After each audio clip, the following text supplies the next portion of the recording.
Good morning, students. Today we will start our new chapter of history, Path to Modernization, Class 11th. आज हम class 11th का 11th chapter पढ़ेंगे, आधुनिकीकरण के रास्ते। तो इसमें दो कंट्री हैं, जापान और चाइना। बी क्या है, ये अपने आप को आधुनिकीकरण की तरफ अग्रसर करती हैं। कैसे? China and Japan are situated in Far East Asia. जो जापान और चाइना है कहाँ पर स्थित थे? ईस्ट एशिया में। Both these countries adopted the path of modernisation in 19th century. 19th century में दोनों कंट्रियों ने, जापान और चाइना ने क्या है, अपने आप को मॉडर्नाइजेशन यानी आधुनिकीकरण के रास्ते की तरफ बढ़ाया, या उन्होंने इसकी शुरुआत की, अपने आप को आधुनिकीकरण की तरफ ले जाने की। At the beginning of the 19th century East was dominated by China. जो 19th सेंचुरी की स्टार्टिंग में क्या है, East was dominated by China. China ने जो ईस्ट था उसको क्या डोमिनेट किया, यानी अपने प्रभुत्व में ले लिया। China is a vast continental country. It occupies third position in terms of area and first in population. आप चाइना के बारे में जानती होगी, चाइना क्या है, एक बहुत बड़ी कॉन्टिनेंटल कंट्री है, ठीक है। जो इसकी जो पोजीशन है वर्ल्ड में, तो क्या है, टर्म्स ऑफ एरिया के हिसाब से वो क्या है, थर्ड पोजीशन पे है, वर्ल्ड की थर्ड पोजीशन पे है। और पॉपुलेशन के बारे में आपको पता ही है, वो क्या है, फर्स्ट पोजीशन पे है पॉपुलेशन के हिसाब से। कौन? China. China is dominated by 3 major river system. भी चाइना में 3 रिवर मेजर सिस्टम को अपनाया हुआ है, या उसमें 3 मेजर रिवर सिस्टम पाया जाता है। दीज रिवर्स आर होंगो हो, जैसे पहली रिवर क्या है, होंगो हो, जिसको येलो रिवर भी कहा जाता है।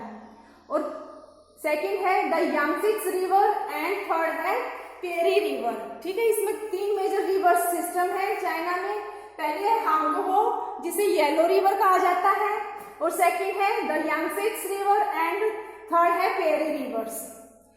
तो world's third largest river Yangtze river Changjiang is in China, ठीक है। जो वर्ल्ड की जो लार्जेस्ट रिवर थर्ड नंबर पे है वो क्या है, यांगत्से रिवर है, भी जिससे क्या है, यांगत्से रिवर है इन चाइना में, जो कहां पर है, चाइना में है। Most dominated ethnic group in China. China में एक जो है जो नाम है उसका, वो क्या है, एथनिक ग्रुप है, कहां पर, जिस पर चाइना ने क्या किया हुआ है, अपना अधिकार जमाया है, प्रभुत्व है उस पर चाइना का। किसका? हैंग क्या है, भाई जैसे hang is the most important dominated ethnic group in China. भी ये एक जनजाति है, या क्या है, इसको क्या है, ग्रुप है ये चाइना में। Chinese are supposed to be come from Canton area। ये सपोज किया जाता है जो चाइनीज है, चाइनीज कहां से आए हैं, कैंटोन एरिया से आए हैं, ठीक है। जो चाइनीज हैं कहां से आए हैं, कैंटोन एरिया से आए हैं।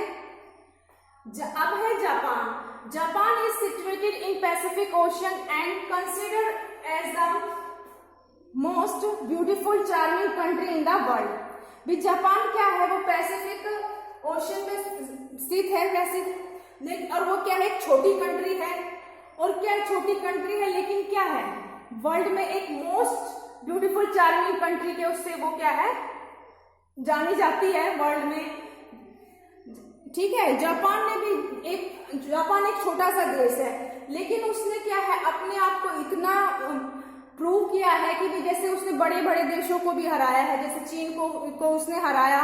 और 1905 में उसने क्या किया, रूस को भी पराजित किया, और अपने आप को जो वर्ल्ड में एक शक्ति के रूप में स्थापित किया चाइना ने।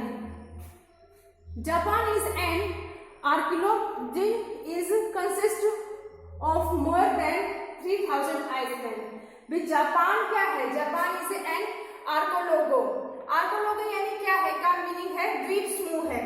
जापान एक द्वीप समूह है, it consists of more than 3000 island. इसमें कितने आइसलैंड्स आते हैं? 3000 यानी 3000 आइसलैंड्स का ग्रुप है ये। भी कौन? जापान। जापान एक क्या है? द्वीप समूह है और उसके अंदर कितने आइसलैंड्स आते हैं? 3000 आइसलैंड आते हैं। The four main Japanese islands are Honshu, Kyushu, Shikoku and Hokkaido. भी जो क्या है जापान के क्या है, ये क्या है? फोर मेन वो है आइसलैंड है। कौन कौन से हैं? Honshu, Kyushu, Shikoku and Hokkaido. ठीक है, ये क्या है? जापान के मेन 4 आइसलैंड हैं। Japan is also called the land of rising star sun. भी जापान को क्या है, क्या कहा जाता है? किस नाम की, जैसे कि इसको किस नाम से जाना जाता है? The land of rising sun, यानी उगते हुए सूरज का देश कहा जाता है। किसको? जापान को।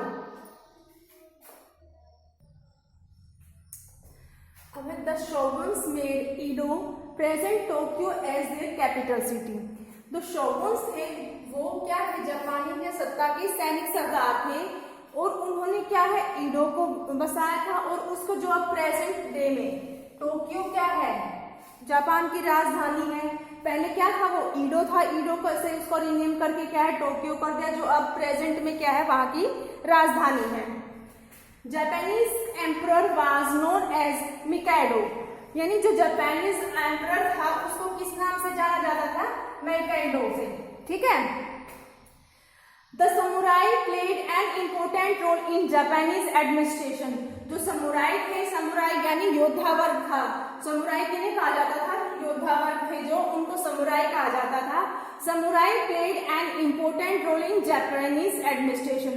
जापानीज एडमिनिस्ट्रेशन में क्या है? समुराई क्या है? इम्पोर्टेंट रोल अदा करते थे। They were a warrior class who had the shoguns in running the administration. भी क्या थे? ये वॉरियर थे। समुराई मैंने बताया ना योद्धा वर्ग, तो क्या है? दे वर वॉरियर क्लास, वो योद्धा वर्ग क्लास थी। हु हैड द शोगुन्स, जिन्हों क्या है? जो शोगुन्स की सहायता करते थे इन रनिंग द एडमिनिस्ट्रेशन, यानी एडमिनिस्ट्रेशन को चलाने में किसकी सहायता करते थे? शोगुन्स की। कौन? समुराई। ठीक है। By the mid of 17th century, Edo, the capital city of Japan, became the most populated city। 17th century के मिड में जो ईडो थी, जो प्रेजेंट में टोक्यो है, वो क्या है? जो जापान की कैपिटल थी और वो क्या है? सबसे मोस्ट पॉपुलेटेड सिटी बन गई थी। कब? 17th century के मिड तक। By the mid of 17th century, Edo, the capital city of Japan, became the most populated city। जो जापान की कैपिटल सिटी थी ईडो, वो क्या है? मोस्ट पॉपुलेटेड सिटी बन गई थी 17th century के मिड तक। The Meiji restoration is termed as one of the most momentous event in Japanese history। जो मेजी था उसका क्या है? उसमें क्या है? रेस्टोरेशन यानी पुनर्स्थापना। जो मेजी था, ये एक राजा था वहां का। Restoration is termed as one of the most eminent events in Japanese history. Meiji की पुनर्स्थापना होना क्या है? जापान की हिस्ट्री में बहुत इंपॉर्टेंट इवेंट था। जापान की हिस्ट्री में मेजी का दोबारा से शासन में आना। Edo was renamed Tokyo by Meiji who became the Japanese emperor in 1868। भी जो ईडो का रीनेम किया था, क्या था ये? उसको ईडो का नाम बदलकर क्या किया गया था? टोक्यो। और किसके द्वारा किया गया था? मेजी के द्वारा, जो who became the Japanese emperor in 1868। जो क्या है? जापान का एम्परर बना था। कब बना था? 1868 में। उसने क्या है? ईडो को का नाम बदलकर क्या कर दिया? टोक्यो, जो अभी प्रेजेंट में अभी क्या है? जापान की कैपिटल है। Feudalism was abolished in Japan 1871 under Meiji rule। जो फेडरलिज्म था वो क्या है? जापान में क्या मेजी के रूल में क्या हो गया? 1870 में क्या abolished हुआ। Setting up Tokyo university in 1877 is a major step towards education reforms under Meiji's era. 1877 में क्या है, टोक्यो में क्या है, यूनिवर्सिटी बनी थी। मेजर स्टेप भी एजुकेशन के लिए मेजर स्टेप उठाए गए थे, किसके रूल के अंदर, भी मेजी एरा के अंदर, यानी जो मेजी क्या जो शासन था उसके अंतर्गत भी एजुकेशन के प्रति क्या कुछ सुधार किए गए थे। और क्या है 1877 में 1877 में टोक्यो यूनिवर्सिटी की क्या हुई थी, स्थापना हुई थी। और एजुकेशन के लिए, शिक्षा के लिए ये मेजी रूल में क्या है, बहुत अच्छे कदम उठाए गए थे एजुकेशन को बढ़ावा देने के लिए। किसके रूल में, मेजी के रूल में।